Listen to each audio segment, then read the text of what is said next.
Okay, સો પેલા તમારામાંથી જ કહી દો કોણ સમજાવશો. 1 2 3 4 5. બીજા કોઈ? તમે પાછળ પાછળ. હા, કાયદાની સ્થાપિત પ્રક્રિયા અને કાયદાની ઉચિત પ્રક્રિયાનો જે કોન્સેપ્ટ છે એ કોન્સેપ્ટ તમારે મને સમજાવવાનો છે. શું છે?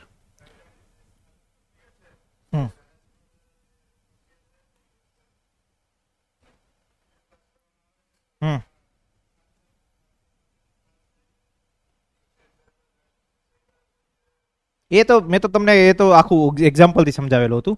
તમારે મને જસ્ટ એનો મીનિંગ સમજાવવાનો છે.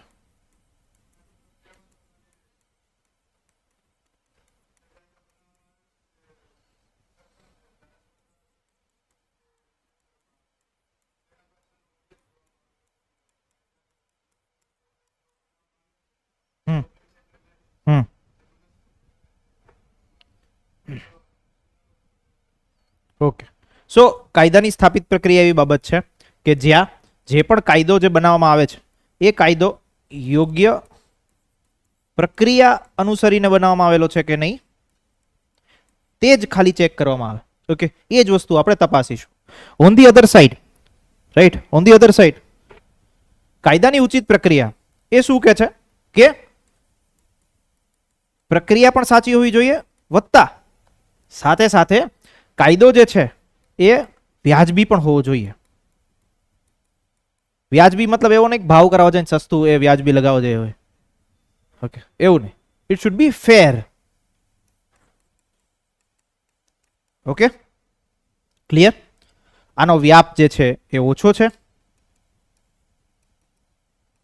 આનો વ્યાપ વધુ છે. કોના બંધારણથી પ્રેરિત છે? And this one, right. કાયદાની સ્થાપિત પ્રક્રિયા જે છે એવો કોન્સેપ્ટ અનુચ્છેદ 21 ના સંદર્ભે સુપ્રીમ કોર્ટ દ્વારા, હું જેને પૂછું એ જ આન્સર આપે, સુપ્રીમ કોર્ટ દ્વારા કયા કેસમાં માનવામાં આવ્યો? યસ, તમે. કાયદાની સ્થાપિત પ્રક્રિયા ને હું કાયદાની સ્થાપિત પ્રક્રિયા પૂછું.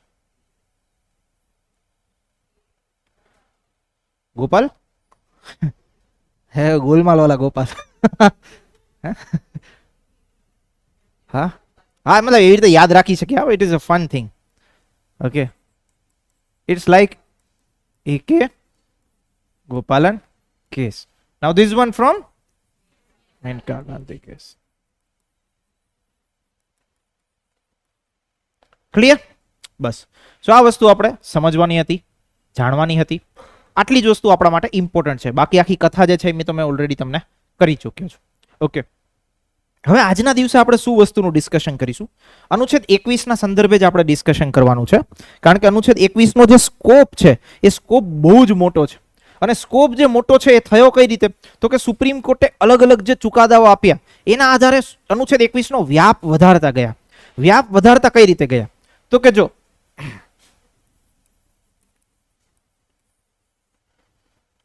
વ્યાપનો મતલબ એ પણ થાય કે એનું અર્થઘટન, તો કે કેટલી બાબતોમાં અનુચ્છેદ 21 લાગુ પડશે. ઓકે, તો કઈ કઈ બાબતોમાં અનુચ્છેદ 21 લાગુ પડશે, એની અંદરનો મીનિંગ શું છે, એ બધી વસ્તુ નક્કી કોણ કરે? કોણ કરે? સુપ્રીમ કોર્ટ કરે. ઓકે, તો સુપ્રીમ કોર્ટે પોતાના અલગ અલગ ચુકાદાઓથી અનુચ્છેદ 21 નો જે વ્યાપ છે એ વ્યાપ સતત વધાર્યો છે. દિવસે ને દિવસેનો જે સ્કોપ છે સ્કોપ એક્સપાન્ડ થતો ગયો. સ્કોપ કયા કયા સેન્સમાં એક્સપાન્ડ થતો ગયો? તો કે જો પહેલી વસ્તુ આપણે જોઈ ઈ શું જોઈ? તો કે કાયદાની ઉચિત પ્રક્રિયા. ઓકે, પેલા સ્થાપિત હતું હે ને, કયા કેસમાં? એકે ગોપાલન કેસમાં. પછી સ્ટેન્ડ ચેન્જ કરીને શું કર્યું? કાયદાની ઉચિત પ્રક્રિયા કરી. ઓકે, તો પેલા સ્કોપ ત્યાં વધાર્યો. બીજી વસ્તુ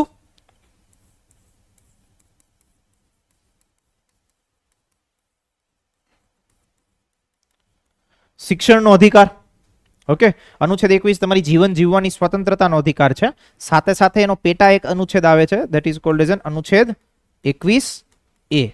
શેની સાથે જોડાયેલો છે? શિક્ષણના અધિકાર સાથે, રાઈટ ટુ એજ્યુકેશન. ઓકે, પછી તો કે આ બધી વસ્તુ આપણે સમજવાની છે હમણાં, એટલે હું જસ્ટ તમારી સામે ખાલી વ્યાપ લખું છું, એના એક એક કેસીસ છે આપણે સમજીશું. ઓકે, પછી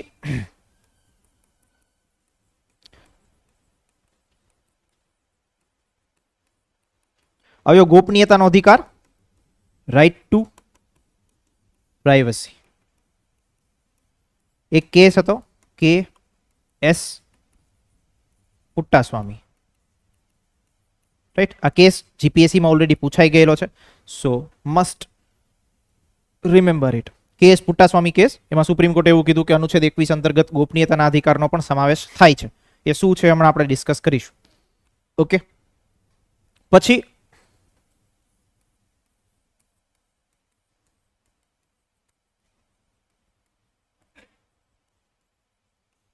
નિષ્ક્રિય ઈચ્છા મૃત્યુ, that is called as an passive euthanasia, right. Passive euthanasia કે મતલબ નિષ્ક્રિય ઈચ્છા મૃત્યુ જે છે એ પણ પાર્ટ છે અનુચ્છેદ 21 નો. જેમ જીવન જીવવાની સ્વતંત્રતા તમારી પાસે હોય, તમારું જીવન જીવવાની, એવી જ રીતે તમારું જીવન છીનવવાની સ્વતંત્રતા પણ કોની પાસે હોવી જોઈએ? તમારી પાસે. ઓકે, હું જગતથી કંટાળી ગયો છું, નહીં જીવવું મારે, રાઈટ, દવા પીને મરી જાઓ. ઓકે, એવું નથી.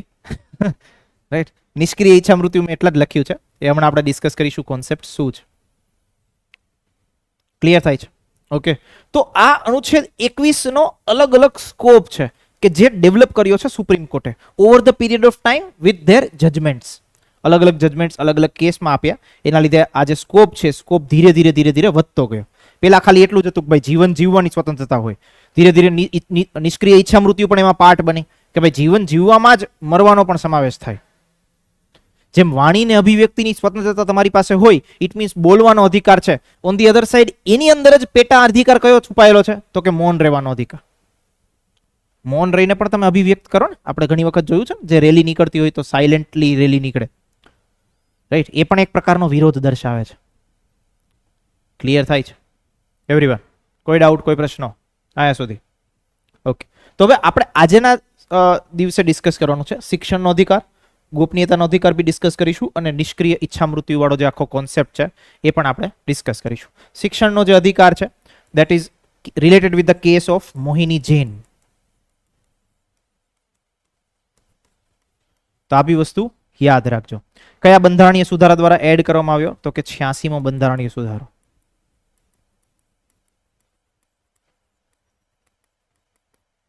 છ્યાસીમો બંધારણીય સુધારો.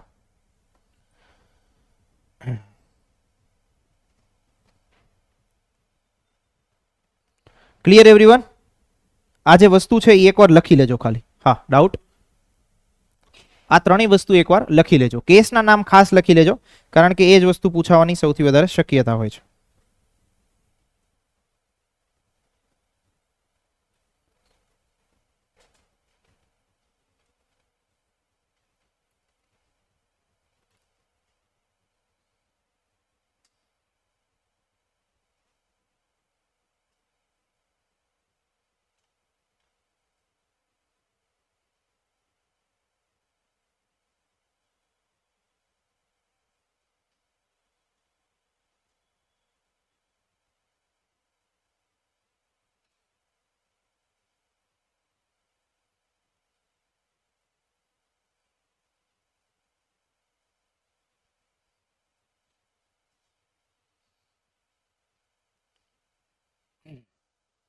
ક્લિયર દોસ્તો?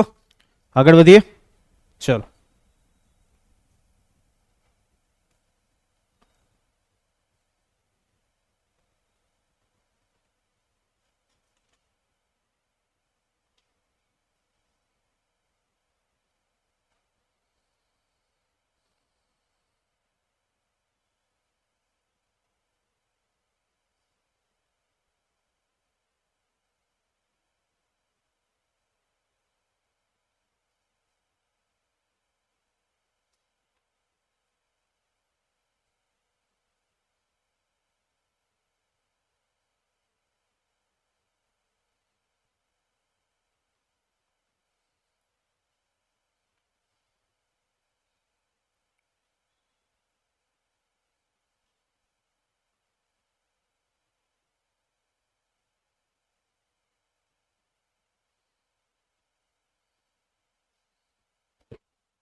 કોઈ વાંધો નહીં, you will revise till that time.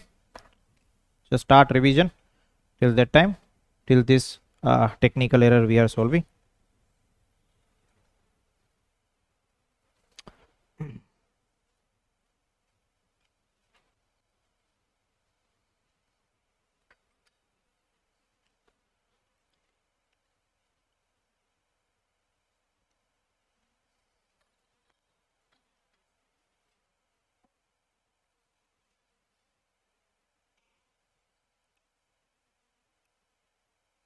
So how many of you are monitoring the election results? Huh? It's interesting. Huh?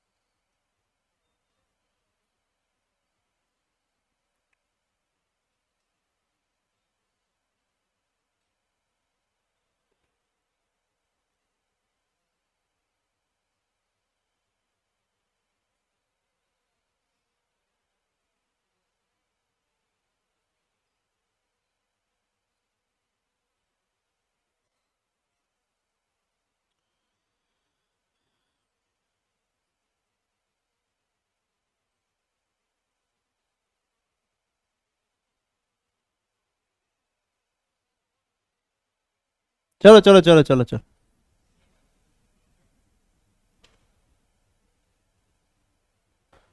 આ બધું વાંચતા રહેજો, જેટલી મહેનતથી બનાવ્યું છે એટલી મહેનતથી.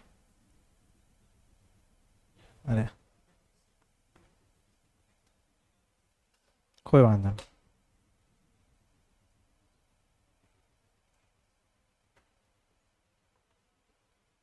Just a 1 minute.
ચલો.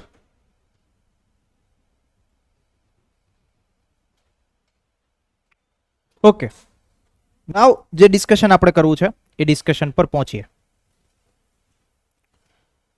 ચલો. સો આપણે જે વસ્તુની વાતચીત કરતા હતા એ વસ્તુની વાતચીત હતી આપણે અબાઉટ ધી સ્કોપ. જે અનુચ્છેદ 21 નો સ્કોપ છે એ સુપ્રીમ કોર્ટે દિવસે ને દિવસે વધાર્યો. હવે એક વસ્તુ એમાં આવે છે એ છે કે શું મતલબ પ્રશ્ન એ ઉદ્ભવ્યો હતો. પ્રશ્ન ઉદ્ભવ્યો, આની એક સ્ટોરી ઇન્ટરેસ્ટિંગ છે. ઇન્ટરેસ્ટિંગ સ્ટોરી આપણે સમજીશું એટલે તમને આઈડિયા આવશે ને આખો મગજમાં જે પિક્ચર છે પિક્ચર તમને ક્લિયર થશે. તો કે ક્વેશ્ચન એવો છે કે શું જીવન જીવવાની સ્વતંત્રતા સાથે મૃત્યુના અધિકારનો સમાવેશ થાય? આવો ક્વેશ્ચન પૂછવામાં આવે. આપણા દેશમાં આત્મહત્યા કરવી મતલબ સુસાઇડ કરવો it is a crime. Okay, suicide કરવો ઇટ ઇઝ અ ક્રાઇમ. મતલબ કેવું થાય, સુસાઇડ કરો અને જો બચી ગયા તો ગયા, કરો અને તમે વિદાય લો, દેટ ઇઝ ફાઇન. ઓકે, ત્યાં સુધી પ્રોબ્લેમ નહીં. અને કરો ત્યારે મતલબ કેવું કે હવે જે વ્યક્તિ આત્મહત્યા કરતો એ બિચારો પોતે તો જાય, હારે બીજાને મારતો જાય આ દુનિયામાં. કેવી રીતે? એક ખાલી નાનકડી ચિઠ્ઠી. ઓકે, મતલબ ખાલી એ ચિઠ્ઠીમાં નામ. ઓકે, ખાલી તમે એવું કહો સુસાઇડ, આજે ફાંસી લટકવું છે. ઓકે, ત્યારે બસ ચિઠ્ઠીમાં 2-4 નામ લખી દો.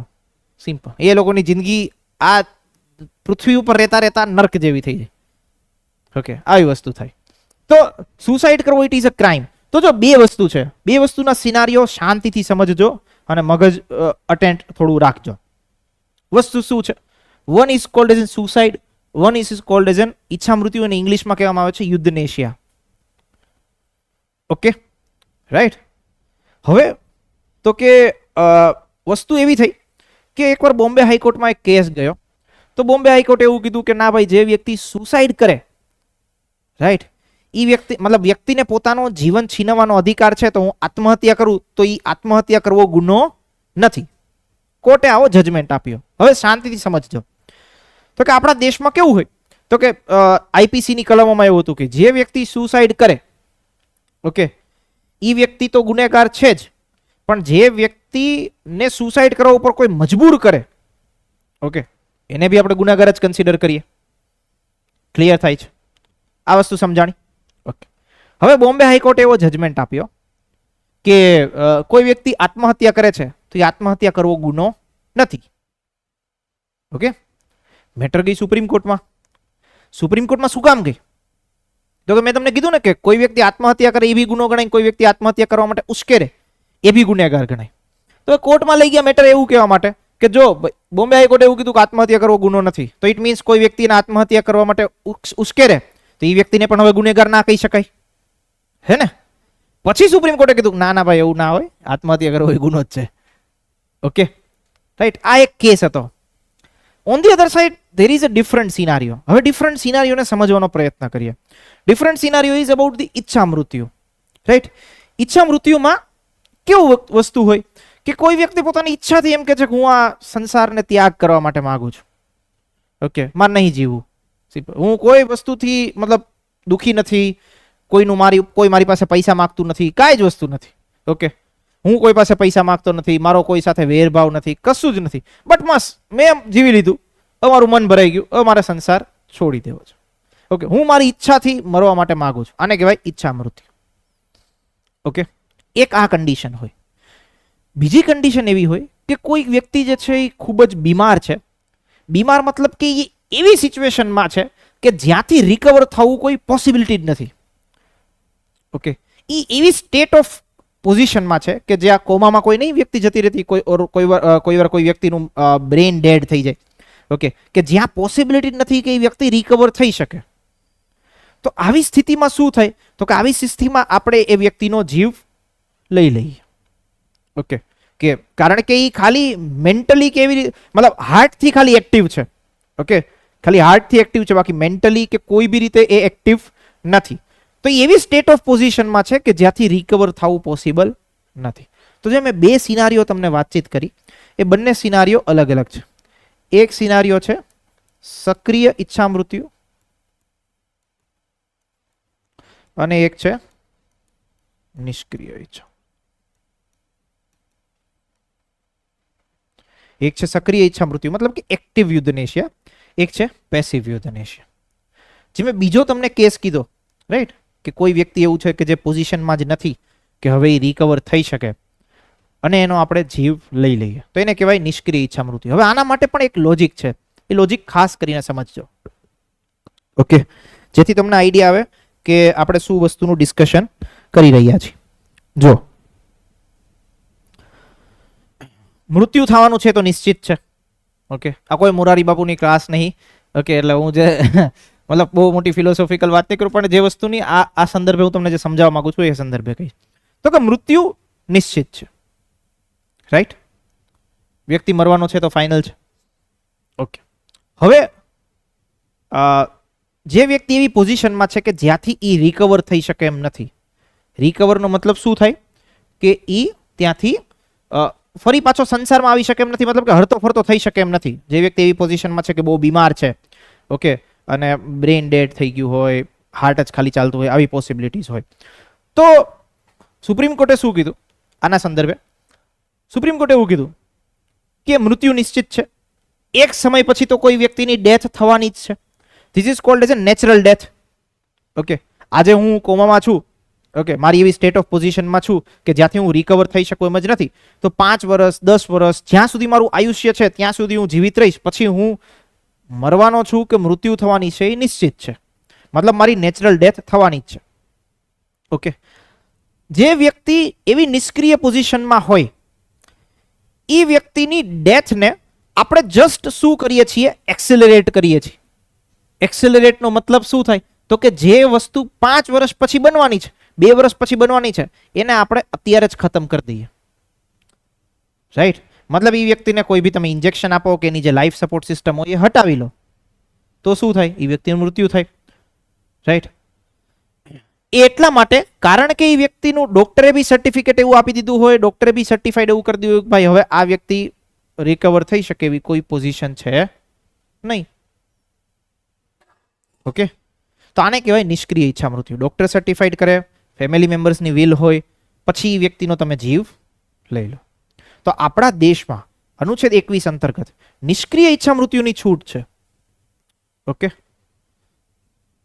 સક્રિય ઈચ્છા મૃત્યુની છૂટ નથી.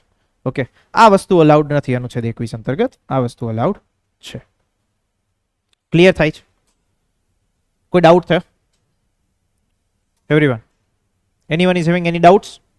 Online offline students? ઓકે, ચલો. સેકન્ડ થિંગ ઇઝ, ફાંસીની સજા તમે આપો છો તો એ શું જીવન જીવવાની સ્વતંત્રતાનો ભંગ છે?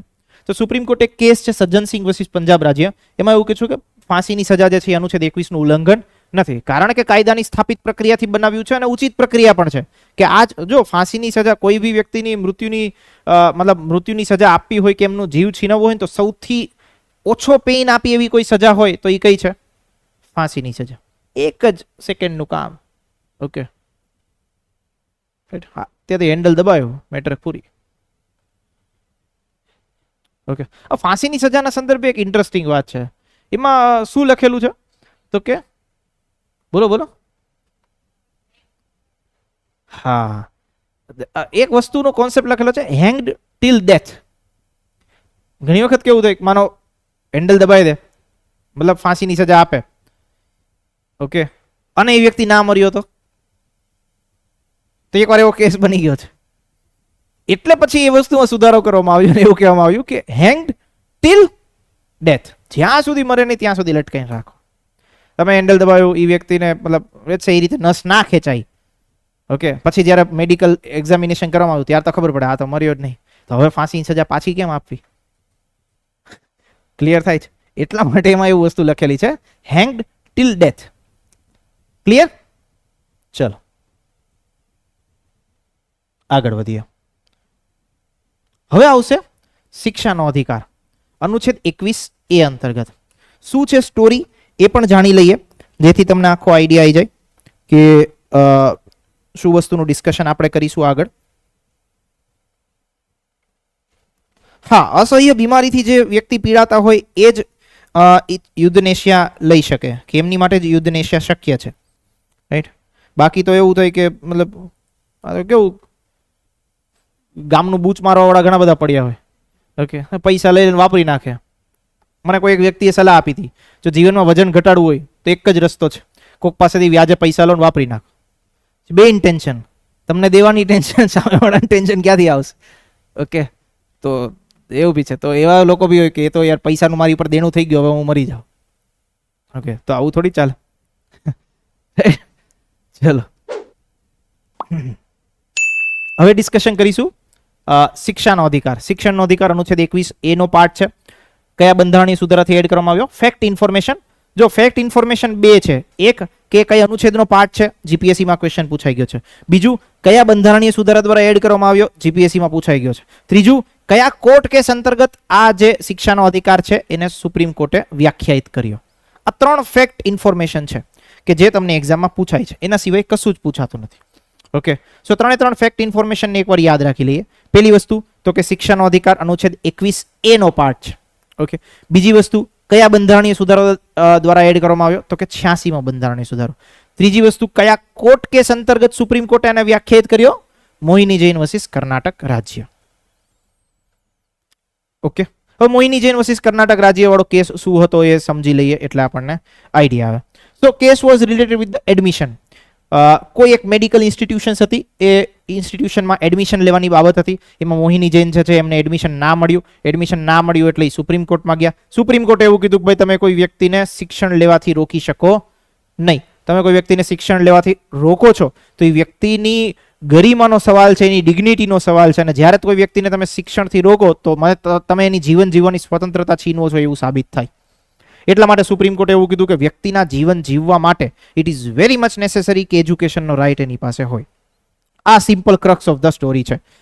શું કેસ છે એ વસ્તુ આપણે સમજી લઈએ. બહુ ઇમ્પોર્ટન્ટ આપણા માટે એક્ઝામ પર્સપેક્ટિવથી નથી, પણ ખાલી આપણે ગો થ્રુ કરી લઈએ. તો કે કર્ણાટકની સરકારે 5 જૂન 1989 ના રોજ એક નોટિફિકેશન જાહેર કરી એક એક્ટ અંતર્ગત. એક્ટનું નામ હતું Karnataka education institutions prohibition of capitation fee act 1984. એની અંતર્ગત શું કરી તો કે જે ખાનગી મેડિકલ કોલેજ છે એ ખાનગી મેડિકલ કોલેજમાં ફીઝ લેવાતી હોય એ ફીઝનું રેગ્યુલેશન્સ કર્યું. ફીઝનું રેગ્યુલેશન શું કર્યું તો કે ભાઈ જે સરકારી બેઠકો હોય ખાનગી કોલેજમાં એની માટે 2000 રૂપિયા ફી, કર્ણાટકના સ્ટુડન્ટ્સ હોય એમની માટે 25,000 ફી, અને કર્ણાટકની બહારના સ્ટુડન્ટ હોય એના માટે 60,000 fee. So there was a differences in fees.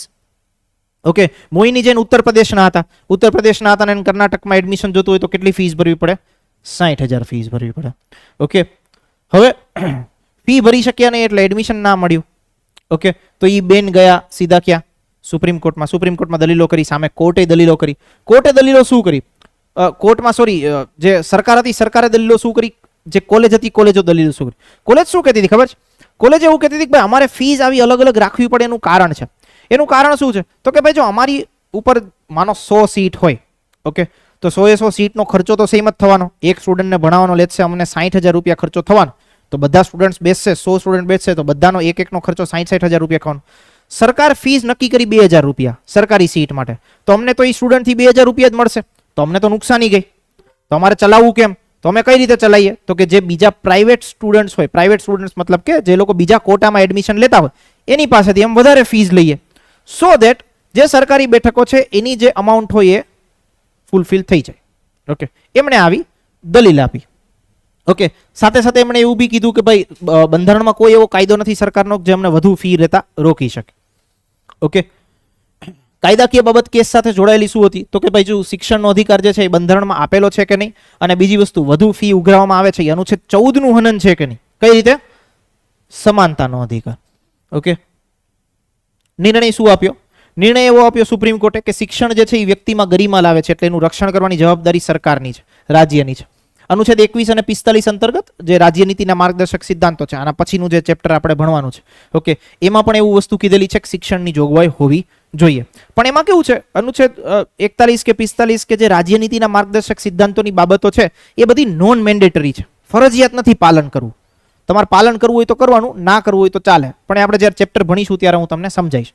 Okay, third thing એમણે સુપ્રીમ કોર્ટે એવું કીધું કે જો ભાગ 3 અંતર્ગત અમે શિક્ષણનો અધિકાર લોકોને નહીં આપીએ તો દેશના મોટા ભાગના લોકો નિરક્ષર રહેશે, અને જો દેશના મોટા ભાગના લોકો નિરક્ષર રહે છે કે જેમને શિક્ષણ મળતું નથી તો એ બધી જ વસ્તુનું કારણ બનશે કે જેમાં લોકો પછાત રહે. કઈ રીતે? તો કે નિરક્ષર વ્યક્તિનું શોષણ થશે. ઓકે, નિરક્ષર વ્યક્તિને પોતાના અધિકારોની સભાનતા નહીં હોય, પોતાના અધિકારો ભોગવી નહીં શકે. ઓકે, ત્રીજી વસ્તુ કાયદાકીય જે અધિકારો એમને મળે છે એનો લાભ નહીં લઈ શકે.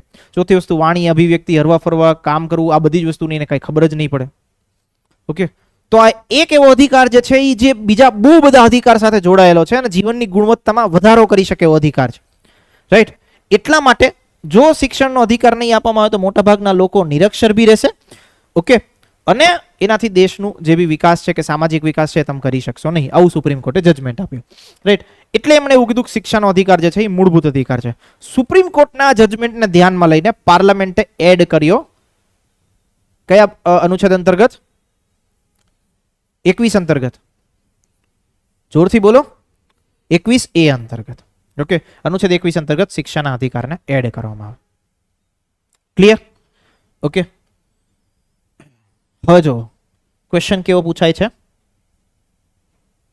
જેથી તમને આઈડિયા આવી શકે કે જે વસ્તુ તમે ભણો છો એ વસ્તુ ક્યાં કામ લાગશે. આ ક્વેશ્ચન પૂછાયેલો હતો STI ની મેઇન્સમાં. ક્વેશ્ચન શું છે વાંચો.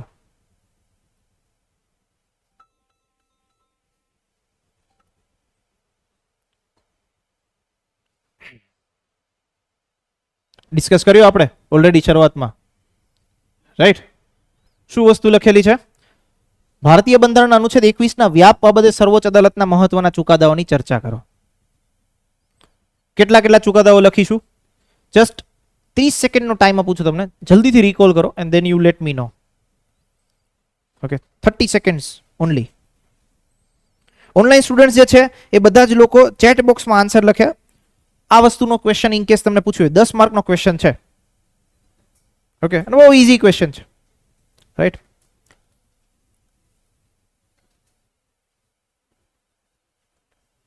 $30 seconds only and no internal discussion.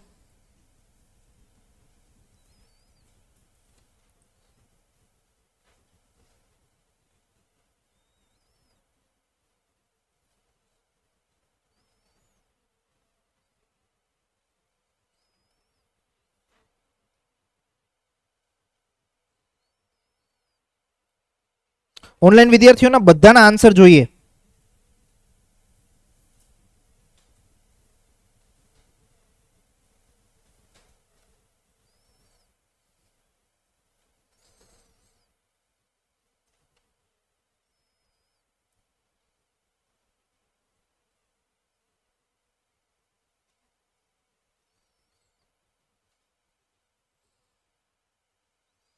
ચલો, યસ, હા, લાસ્ટ, સેકન્ડ લાસ્ટ બેન્ચ. કયા કયા કેસીસ છે આમાં? ઇન કેસ તમને ક્વેશ્ચન પૂછવામાં આવે, ઓકે, તો જો હું તમને અમુક ક્રક્સ ઓફ ધ થિંગ્સ અત્યારથી જ કહી દઉં છું, એટલે તમને આગળ જતા એ વસ્તુમાં તકલીફ જ ના પડે. હા, શું આવે આમાં? પછી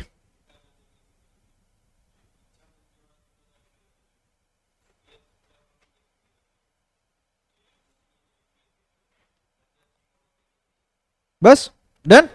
ઓકે, તો જો આવો ક્વેશ્ચન તમને જ્યારે પૂછાય તો કે શરૂઆતમાં આપણે શું લખીએ? તો કે શરૂઆતમાં આપણે મેન્શન કરીએ, લેટ્સ આવો ક્વેશ્ચન પૂછાય છે તો અનુચ્છેદ 21 છે શું એ વસ્તુ આપણે ડિસ્કસ કરીશું. પહેલા તો શોર્ટમાં 3 થી 4 લાઈનમાં આપણે લખવું પડે કે અનુચ્છેદ 21 જે છે જીવન જીવવાના સ્વતંત્રતા સાથે જોડાયેલી બાબત છે, et cetera et cetera.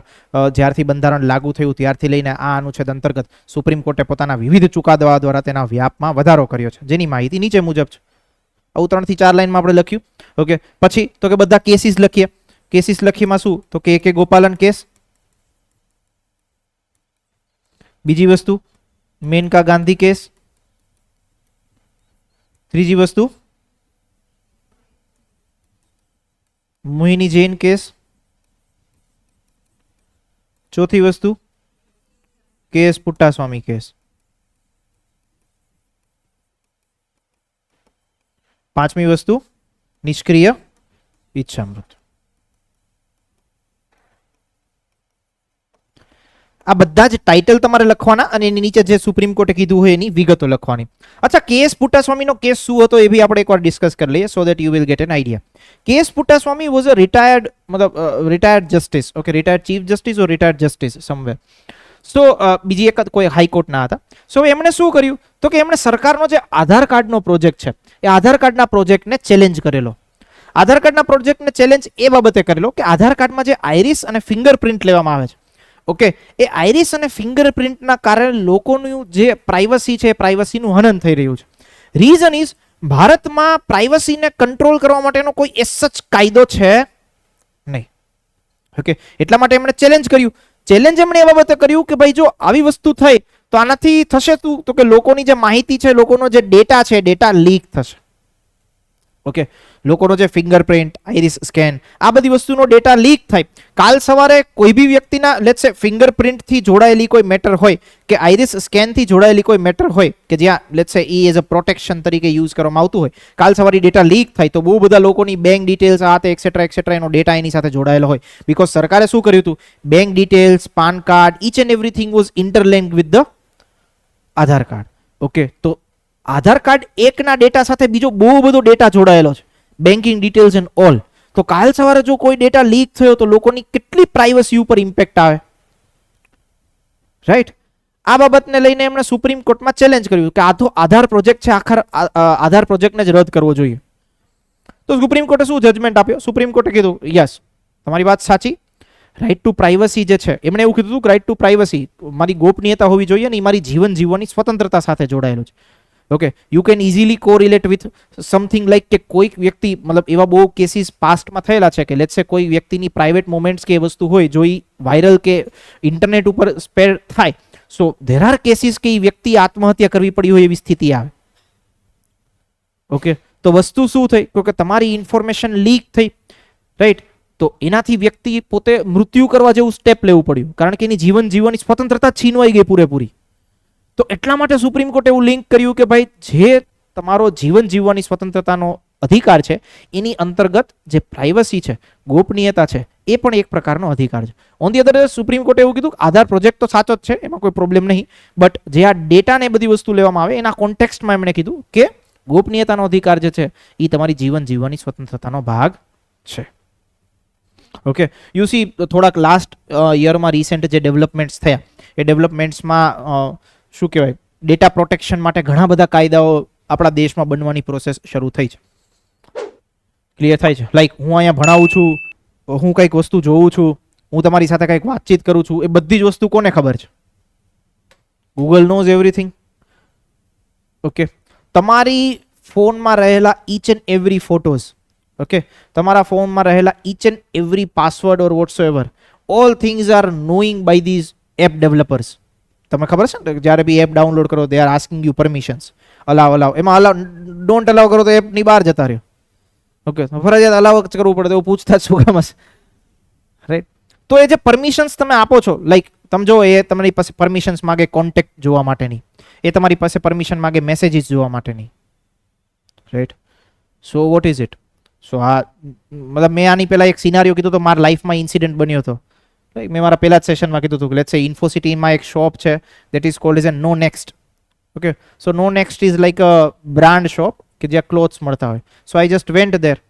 Okay, so went there and seen something but ગમ્યું નહીં, તો હું પાછો ઘરે આવતો રહ્યો. When I just open my Instagram, first notification was from No next.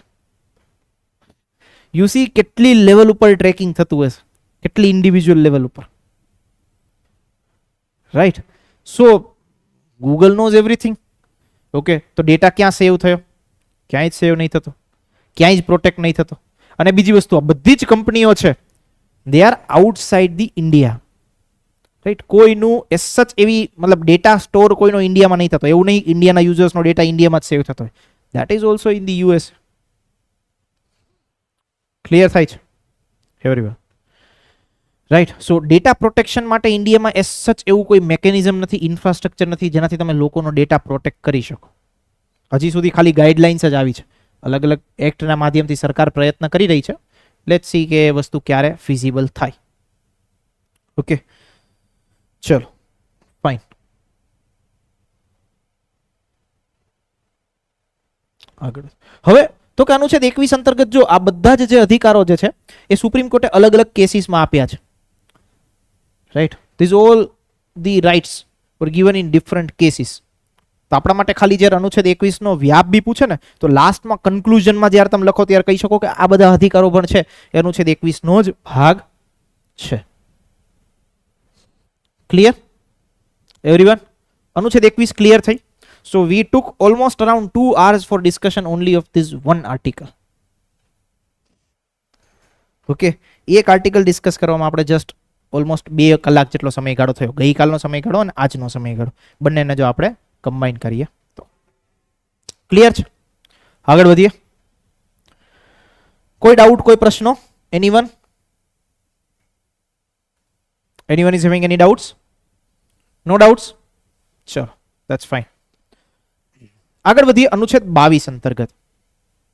અનુચ્છેદ 22 શું કહે છે? ધરપકડ અને અટકાયત સામે રક્ષણની જોગવાઈ. ઓકે, અચ્છા, just for the common sense type of question. Okay, હું જસ્ટ પૂછું છું કોઈને બી રેન્ડમલી. હા, લાસ્ટ બેન્ચ. આ જે અનુચ્છેદ અંતર્ગતનો અધિકાર છે એ કયા મૂળભૂત અધિકારનો ભાગ છે?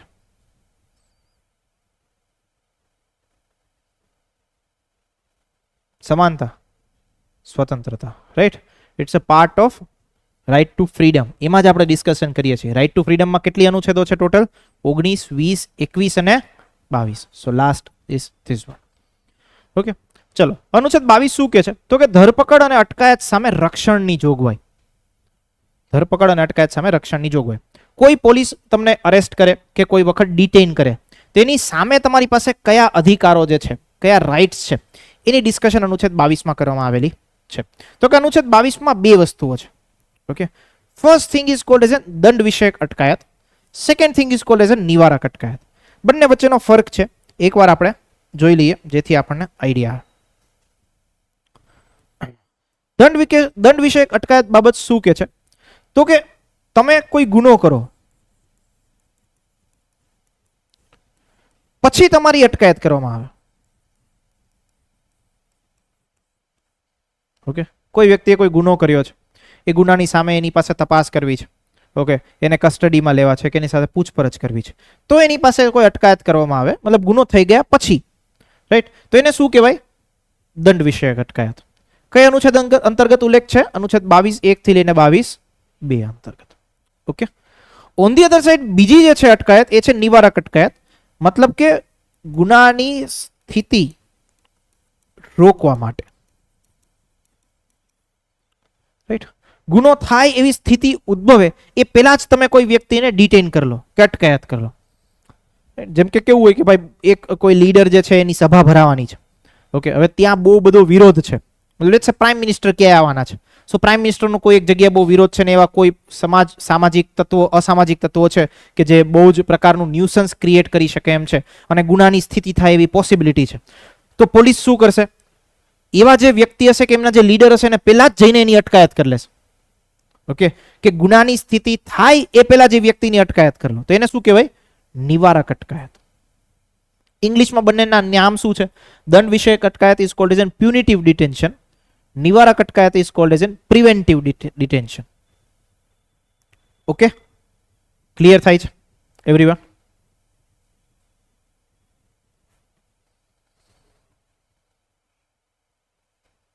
હવે એની સંદર્ભે આપણા બંધારણમાં જોગવાઈઓ શું છે એ સૌથી પહેલા જોઈ લઈએ. આમાંથી ક્વેશ્ચન્સ પૂછાય છે. ઓકે, એટલે યાદ ખાસ કરીને રાખજો. તો કે દંડ વિષયક અટકાયત અંતર્ગત શું જોગવાઈ છે? તો કે જો કોઈ વ્યક્તિને અનુચ્છેદ 22(1) અને 22(2) અંતર્ગત ધરપકડ થાય, ધરપકડ મતલબ કે વ્યક્તિએ ગુનો કરી લીધો છે, હવે એની ધરપકડ થાય છે, તો એની પાસે કયા અધિકારો છે? તો કે પહેલો અધિકાર, ધરપકડનું કારણ જાણી શકે. બીજો અધિકાર, યોગ્ય લાગે એ વકીલની સલાહ લઈ શકે. અને ત્રીજો અધિકાર એનો એવો છે કે 24 કલાકમાં એને તમારે મેજિસ્ટ્રેટ સમક્ષ રજૂ કરવો પડે. ઓકે, આપણે જો પિક્ચરમાં જોતા હોય કોઈ પોલીસ આવે, ઓકે, ક્यों तुम मुझे गिरफ्तार करने आए हो, वॉरंट दिखाओ, બસ ધરપકડનું કારણ જાણી કે કયા આધારે તમે મને ધરપકડ કરવા માટે આવ્યા છો. ઓકે, તો એનો પહેલો અધિકાર કે ધરપકડનું કારણ જાણી શકે. બીજો અધિકાર કે પોતાને યોગ્ય લાગે એવા વકીલને સલાહ લઈ શકે. શું કામ? જામીન માટે ને એ બધી પ્રોસેસ કરવા માટે.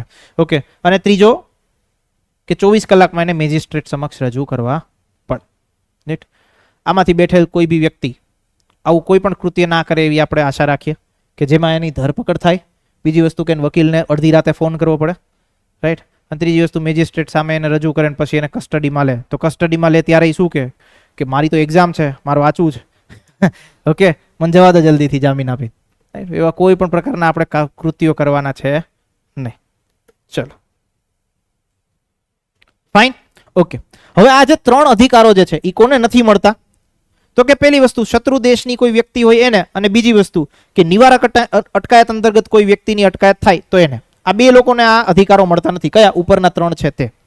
શત્રુ દેશની વ્યક્તિની તમે ધરપકડ કરો તો એવું જરૂરી નથી કે ધરપકડનું કારણ આપો. જેમ કે કોઈ વ્યક્તિ લેટ્સ સે ઘૂસણખોરી કરે અને તમે એની ધરપકડ કરી દીધી, તો એવું કોઈ જ વસ્તુ લાગુ પડતી નથી કે વકીલને તમે ફોન કરવા દો, 24 કલાકમાં મેજિસ્ટ્રેટ સમક્ષ રજૂ કરો, એક્સેટ્રા એક્સેટ્રા, કશું હોતું નથી. ઓકે, 24 કલાકમાં મેજિસ્ટ્રેટ સમક્ષ રજૂ શું કામ કરવો પડે? તો કે આગળની કસ્ટડી તમારે જોતી હોય, લેટ્સ સે એને પૂછપરછ કરવા માટેનો ટાઈમ જોતો હોય, ઇન્ટ્રોગેશન માટેનો ટાઈમ જોતો હોય, તો એ બધો જ ટાઈમ તમારે મેજિસ્ટ્રેટ પાસેથી મેળવવો પડે. એ આપે પછી તમે એને 7 દિવસ 14 દિવસ જે પ્રકારની કસ્ટડીમાં રાખવા માટે માંગતા હોય એ રાખી શકો. ઓકે, બટ ત્યાં સુધી તમારે એને 24 કલાકમાં હાજર કરી દેવો પડે. ચલો, એના પછી આવે છે નિવારક અટકાયત. નિવારક અટકાયત મતલબ શું? તો કે કોઈ વ્યક્તિની તમે ગુનો થાય કે ગુનો કરે એ પહેલા જ એની અટકાયત કરી લો, એને આપણે કહીએ નિવારક અટકાયત. ઓકે, હવે નિવારક અટકાયતમાં શું છે?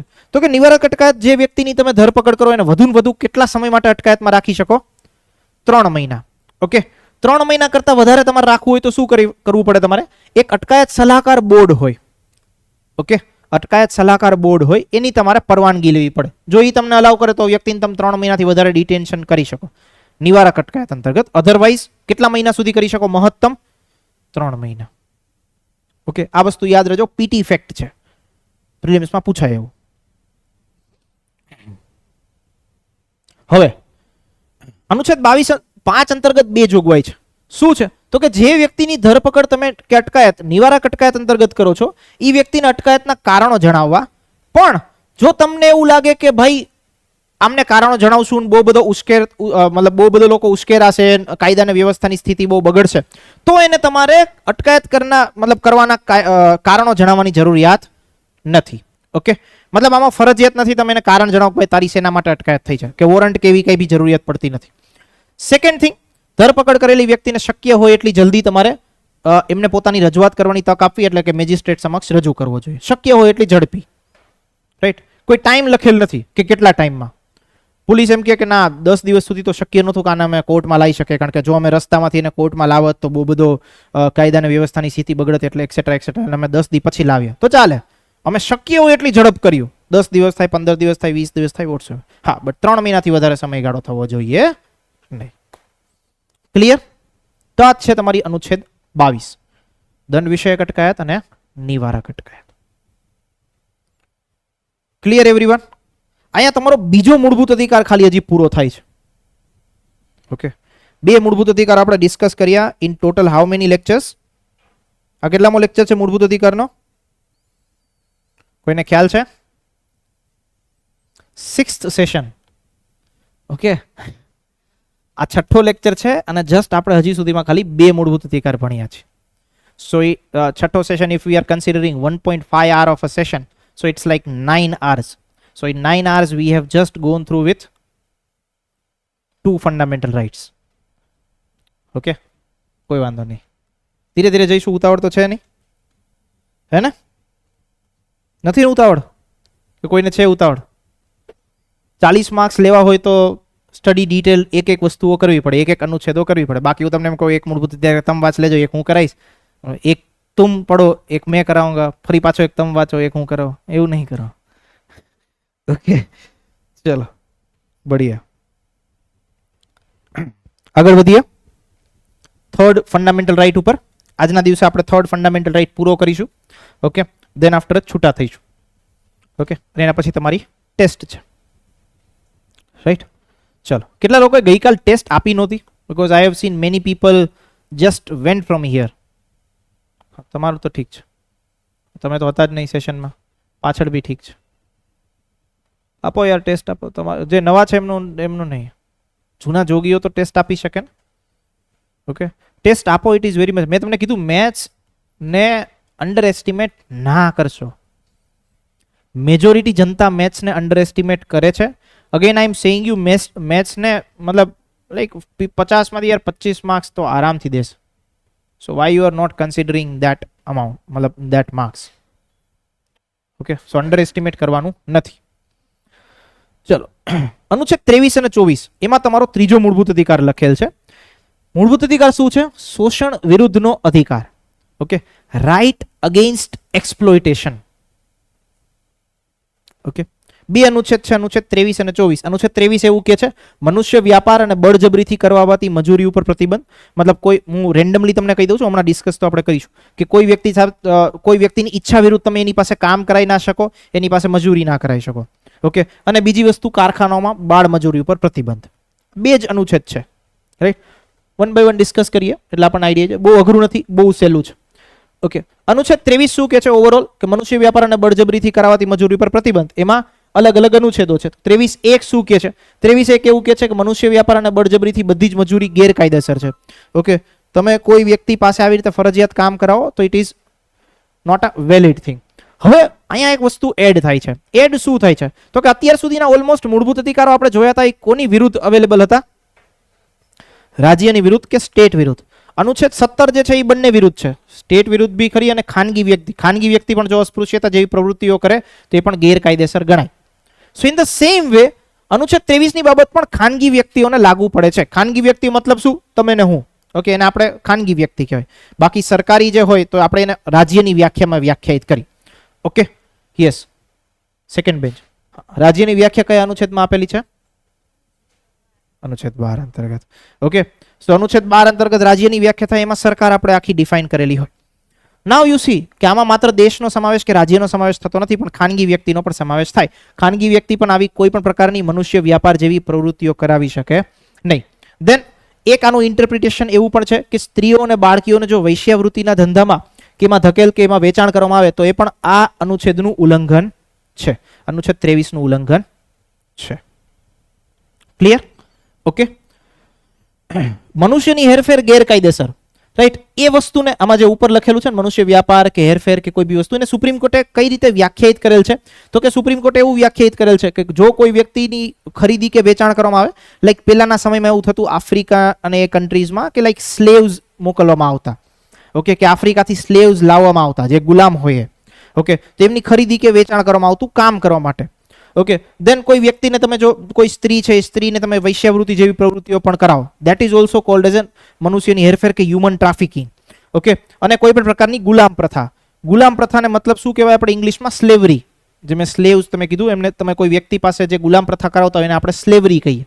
તો આવી કોઈ પણ પ્રવૃત્તિ થાય તો એને શું કહેવાય? કે મનુષ્યની હેરફેર થાય છે એવી રીતે વ્યાખ્યાયિત કરવામાં આવે. ઓકે, તો આ બધી જ પ્રવૃત્તિઓ પર શું છે? બેન લગાવવામાં આવેલું છે. આ બધી જ પ્રવૃત્તિઓ ગેરકાયદેસર છે. જો આવી કોઈ પણ પ્રવૃત્તિ થતી હોય તો એ શું છે? તો કે વ્યક્તિનું શોષણ થતું હોય એવું માનવામાં આવશે. ઓકે, હવે એક વસ્તુ છે આમાં, તો કે અનુચ્છેદ 23(2) એવું કહે છે આમ તમે કોઈની પાસે ફરજિયાત કઈ કામ કરાવી શકો નહીં, પણ એક એક્ઝેમ્પશન રાખ્યું છે, એક અપવાદ રાખ્યો છે. અપવાદ શું કહે છે 23(2) માં? તો કે જાહેર હેતુઓ માટે રાજ્ય મતલબ કે સરકાર ફરજિયાતપણે અમુક કાર્ય કરવા અથવા સેવા કરવામાં ફરમાવી શકે. આ અનુચ્છેદ 23 નું ઉલ્લંઘન નથી. ઓકે, લેટ્સ સે નેશનલ સર્વિસીસમાં એવી જરૂર પડી કે બહુ યુદ્ધ જેવી સ્થિતિ આવી ઓર કટોકટી જેવી સ્થિતિ આવી, એમાં એવું કીધું કે આ લોકોએ ફરજિયાતપણે પોતાની સ્વૈચ્છિક સેવા આપવી પડશે. ઓકે, એવી સ્થિતિમાં સરકારે એવો રૂલ બનાવ્યો, સરકારે એવો નિયમ બનાવ્યો, રાઈટ? કે આવી સ્થિતિ છે દેશમાં અને આ દેશની આવી સ્થિતિને પહોંચી વળવા માટે it is very much necessary કે દેશના લોકો છે પણ પોતાનો સહયોગ આપે. આર્મી તો છે જ, પણ સાથે સાથે બીજા લોકોના સપોર્ટની પણ જરૂર છે. આવી જ્યારે કામગીરી કરવામાં આવે તમને એવું કહેવામાં આવે ફરજિયાત તમારે આમ કરવાનું છે. ઓકે, પણ એ શેના માટે? તો કે જાહેર હેતુઓ માટે, રાઈટ? કોઈ ખાનગી કામ માટે નહીં, જાહેર હેતુઓ માટે. ને દેશને જ્યારે જરૂર પડે ત્યારે તમારી ઉપર એવું કહેવામાં આવે કે આ ફરજિયાત તમારે સેવા આપવી પડશે. ઓકે, અને એવો જો સરકાર નિયમ બનાવે તો એ અનુચ્છેદ 23 નું ઉલ્લંઘન છે. અમુક દેશમાં એવું હોય છે ને કે ફરજિયાત તમારે આર્મીમાં થોડા વર્ષો સુધી સેવા આપવી પડે, રાઈટ? ઓકે, કે આર્મીની ટ્રેનિંગ લેવી પડે. So in the same way આ વસ્તુ પણ છે. આવો અત્યારે આપણા દેશમાં કોઈ નિયમ નથી, પણ સરકાર પાસે એવો પાવર રાખવામાં આવેલો છે કે ભવિષ્યમાં જો એવી સ્થિતિ બને, અસામાન્ય સ્થિતિ હોય અને પહોંચી વળવા માટે જરૂર પડે તો આપણે મક્કમ હોઈએ. બીજી વસ્તુ, આવી જ્યારે કામગીરી તમને સોંપવામાં આવે ત્યારે એનું કોઈ પણ વળતર તમે માંગી શકો. ઓકે, ત્રીજી વસ્તુ, આ સેવાઓ જે છે એ રાજ્ય માત્ર ધર્મ, જાતિ, વંશ કે વર્ગ આધારિત કોઈ પણ પ્રકારનો ભેદભાવ કરશે નહીં. લિંગ, જન્મસ્થળ કે એની બાબતનો કોઈ ઉલ્લેખ નથી. મતલબ લિંગના આધારે ભેદભાવ થઈ શકે. આર્મીમાં લેટ્સ સે જ્યારે એવી સ્થિતિમાં મોકલવાના હોય તો એવું કહી શકે ખાલી પુરુષોને મોકલો. ઓકે, ત્યારે એવું જરૂરી નથી કે ભાઈ ના પુરુષોને મોકલે, પુરુષો એમ કે કેમ અમારી સાથે ભેદભાવ થયો, મહિલાઓને અમારા ઘરવાળા છે એને હારે લઈએ. Okay, right? એવું નથી. તો એ ભેદભાવ કરી શકે. મતલબ અમુક સેવાઓ અમુક ચોક્કસ વ્યક્તિઓ માટે સીમિત કરી શકે. Clear everyone? તો આ હતી તમારી અનુચ્છેદ 23. Now let's move on to article 24. Article 24 simple એવું કહે છે કે કારખાનામાં બાળમજૂરી ઉપર પ્રતિબંધ, અને સિમ્પલ એમાં ખાલી એટલી જ જોગવાઈ લખેલી છે 14 વર્ષથી નીચેના બાળકોને કારખાના, ખાણ કે અન્ય નિર્માણ કાર્યોમાં કામે ન રાખવાની જોગવાઈ. સિમ્પલ. ઓકે, ક્લિયર છે? બસ આ અનુચ્છેદમાં આટલી જ જોગવાઈ છે, એનાથી વધારે કશું જ નહીં. અનુચ્છેદ 23 અને 24 અહીંયા તમારો ત્રીજો મૂળભૂત અધિકાર પૂરો થાય. કોઈ ડાઉટ, કોઈ પ્રશ્નો? તો અત્યાર સુધી આપણે કેટલું ડિસ્કસ કર્યું? Till that we have started from article 12. Article 12 આપણી રાજ્યની વ્યાખ્યા. અનુચ્છેદ 13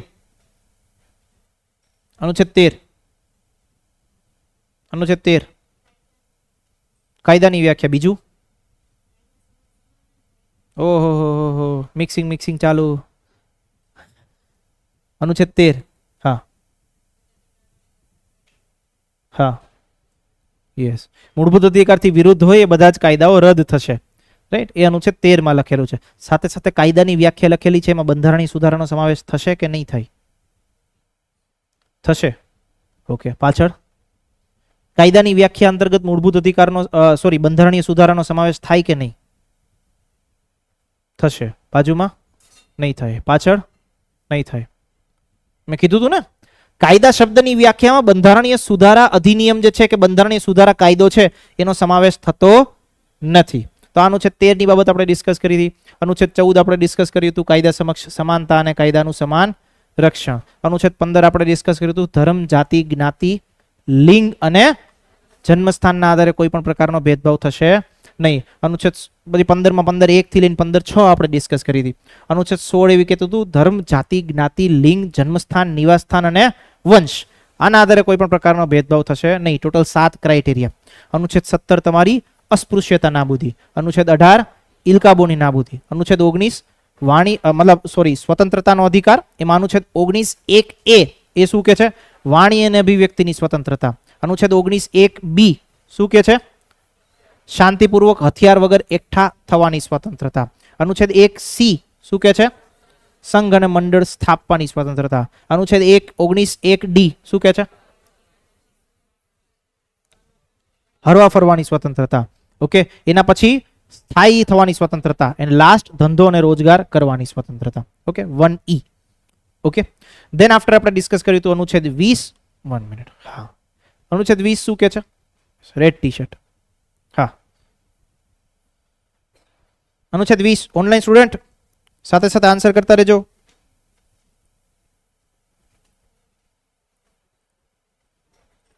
હા, બધી બોલી ગયો, બધા હું જ બોલીશ. અનુચ્છેદ 20. હા, એ તો એક 20(1) નો ભાગ છે. અનુચ્છેદ 20 છે શું?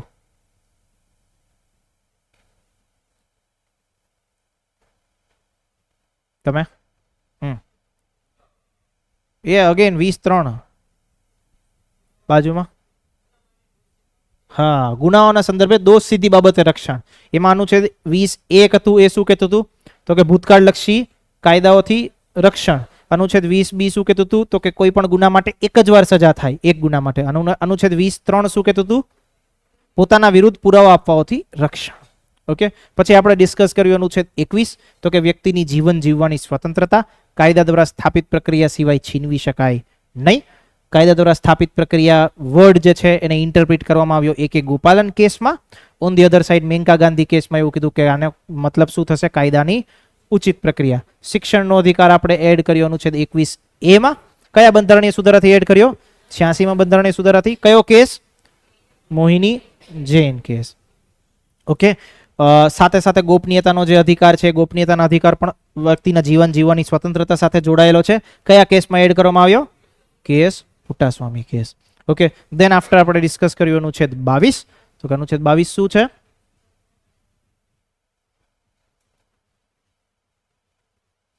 નથી ખબર. 10 મિનિટ એ નહીં થઈ ડિસ્કસ કર્યું. 10 જ મિનિટ, 10 મિનિટ પૂરી નહીં થઈ. હા બેન, તમે અનુચ્છેદ 22 શાંત એકદમ, કોઈ જ ઉચ્ચારણ નહીં, શબ્દોનું કશું નહીં. કયા પ્રકારની ધરપકડ ને અટકાયત? ચલો તમે તો કહી દીધું. Second last bench. હા, દંડ સહાયક. જોરથી બોલો થોડું. ઓકે, સરસ. તો દંડ વિષયક અટકાયત અને નિવારક અટકાયત, આ બે વસ્તુ છે. બાજુમાં અનુચ્છેદ 23.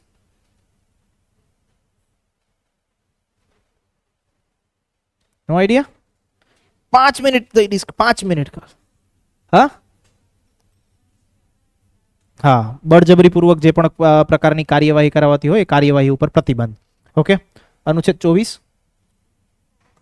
કારખાનામાં બાળમજૂરી પર પ્રતિબંધ. રાઈટ. સો અહીંયા સુધી આપણે અત્યાર સુધી ચર્ચાઓ કરી છે. અહીંયા સુધી કોઈને ડાઉટ હોય મુક્ત મને પૂછી લો. ઓકે, કારણ કે હવે ધીરે ધીરે ધીરે આપણે આગળ વધીશું. હા,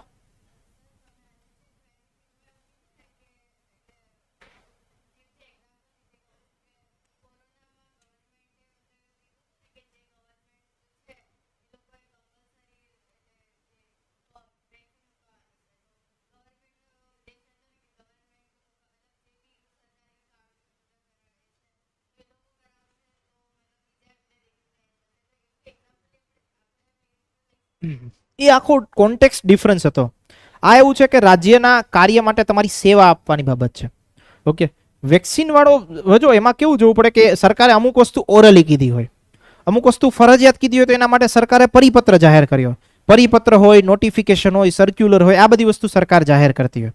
એના અંતર્ગત એ ઉલ્લેખિત કરે કે તમારે આ વસ્તુઓ કરાવી ફરજિયાત રહેશે as a part of your profession. Okay, so that is a different સિનારીઓ. ચલો ડન. અહીંયા સુધીના ચેપ્ટરમાં કોઈ જ ડાઉટ, કોઈ પ્રશ્નો? એનીવન? કાલે બી મારો જ સેશન છે, રાઈટ, બુધવારે. સો વિલ મૂવ અહેડ. આર્ટિકલ 25, 26, 27, 28, 29, 30 અને એ ઓનવર્ડ્સ આપણે આગળ વધીશું. ક્લિયર છે? સો પ્રયત્ન કરીશું કે કાલના દિવસમાં આપણે મેક્સિમમ વસ્તુઓ પૂરી કરી શકીએ. ઓકે, સો આજના દિવસે આપણો આજનો સેશન અહીંયા સુધી રાખીશું. You have a test, so you have a time for around 15 minutes, sorry 15 minutes નહીં, 5 minutes. 5 minutes of break you are having and then after your test will start. Clear છે? ચલો, સો આજે અહીંયા સુધી રાખીએ. Till that have a good time to all of you. By.